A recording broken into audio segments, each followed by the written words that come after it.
Assalamualaikum warahmatullahi wabarakatuh. Selamat pagi, selamat siang, selamat sore, serta selamat malam. Perkenalkan, kami dari kelompok 1, kelas Pancasila O, Institut Teknologi Kalimantan.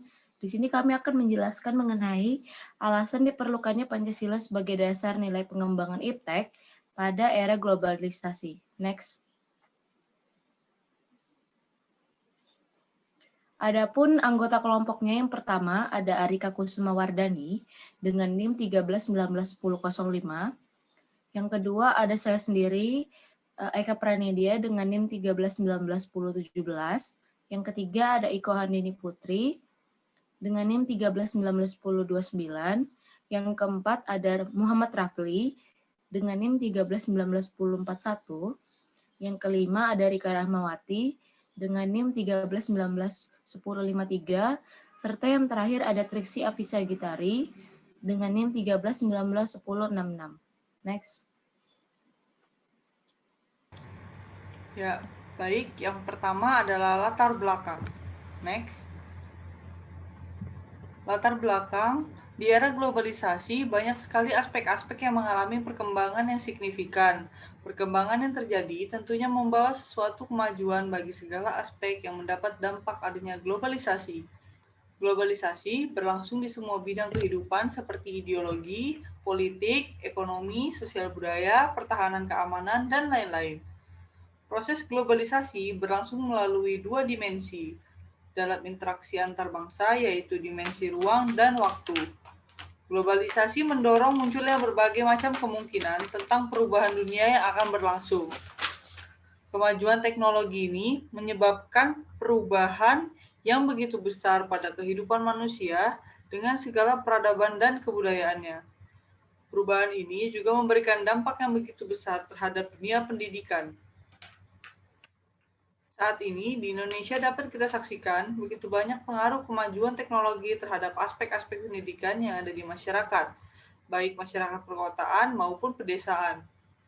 Kemajuan teknologi seperti televisi, telepon dan telepon genggam atau HP, bahkan internet. Pesatnya perkembangan teknologi informasi memudahkan masuknya berbagai macam pengaruh dari luar yang bertentangan dengan nilai-nilai yang terkandung di dalam Pancasila. Jika hal tersebut dibiarkan, maka akan menyebabkan nilai-nilai luhur Pancasila dalam masyarakat terkikis, bahkan habis tergilas oleh budaya Barat yang terus berkembang. Next.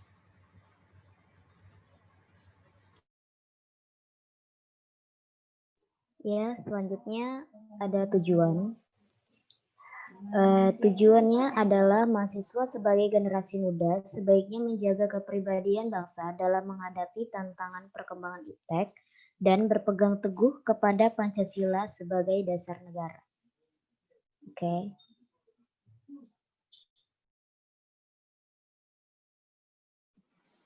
Next. Lalu ada metode. Next.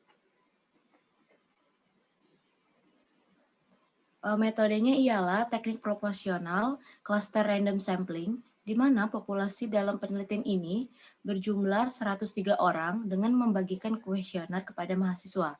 Kuesioner yang dibagikan telah terlebih dahulu dites validitas dan reliabilitasnya. Dalam penelitian ini juga, skala yang digunakan dalam menyusun daftar yaitu pertanyaan. Responden diminta untuk memilih salah satu jawaban dari beberapa alternatif jawaban yang disediakan. Serta skor numerik atas jawaban responden tersebut terdiri dari 4 poin, yaitu skor yang berurutan dari angka 1 sampai dengan 4.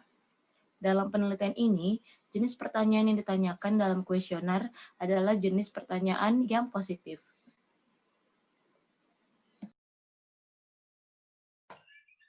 Berikutnya adalah hasil dan pembahasan. Next. Secara umum, responden dalam penelitian ini menyikapi perkembangan iptek dengan baik. Responden dikatakan dapat menyikapi perkembangan iptek dengan baik jika mempunyai total skor lebih dari 80. Dan responden dikatakan tidak dapat menyikapi perkembangan iptek dengan baik jika mempunyai total skor di bawah 80. Next. Berikut contoh pengambilan data yang dilakukan dengan cara mengisi Google Form. Dan berikut beberapa pernyataannya. Yang pertama, perkembangan iptek di masyarakat berperan aktif dalam membantu berbagai pekerjaan. Tanggapan respondennya yang sangat setuju berjumlah 11 orang, yang hanya setuju berjumlah 25 orang, yang tidak setuju berjumlah 4 orang, yang sangat tidak setuju berjumlah 0, dengan total skor 127 dan dapat dikategorikan baik.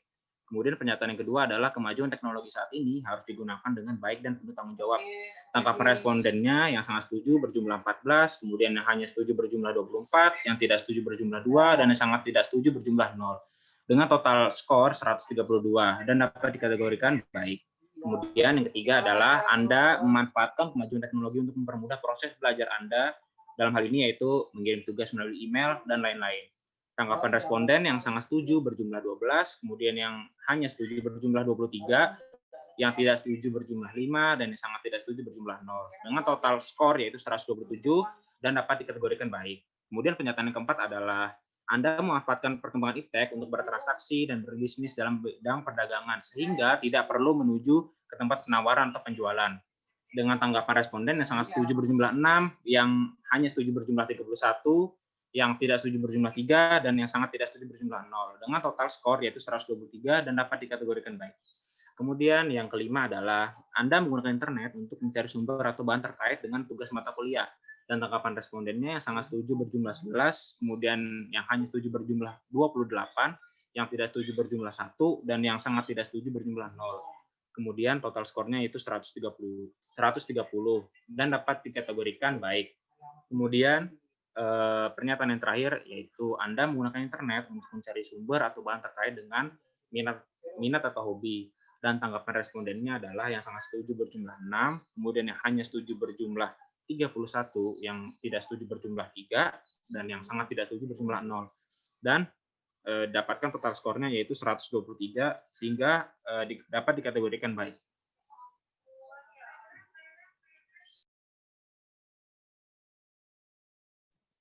Baik, jadi saya akan membacakan kesimpulan dari materi presentasi yang barusan kami paparkan. Kesimpulannya yaitu, hasil penelitian ini membuktikan bahwa secara umum responden dalam penelitian ini dapat menyikapi perkembangan iptek dengan baik. Hal tersebut dapat dilihat pada indikator hasil kuesioner dengan skor di atas 80. Menurut responden, kemajuan teknologi saat ini harus digunakan dengan baik dan penuh tanggung jawab. Perkembangan iptek yang ada dimanfaatkan untuk mempermudah proses belajar, untuk bertransaksi, dan berbisnis dalam bidang-bidang perdagangan. Responden dalam penelitian ini akan melakukan penyaringan terhadap semua informasi yang masuk melalui media sosial, memblokir teman atau yang sering menampilkan konten pornografi dan kekerasan di media sosial, dan menggunakan bahasa yang santun saat berkomentar terhadap suatu peristiwa, baik di media online maupun di sosial media. Next. Sekian penjelasan dari kelompok kami mengenai materi kali ini. Kurang lebihnya kami mohon maaf. Terima kasih.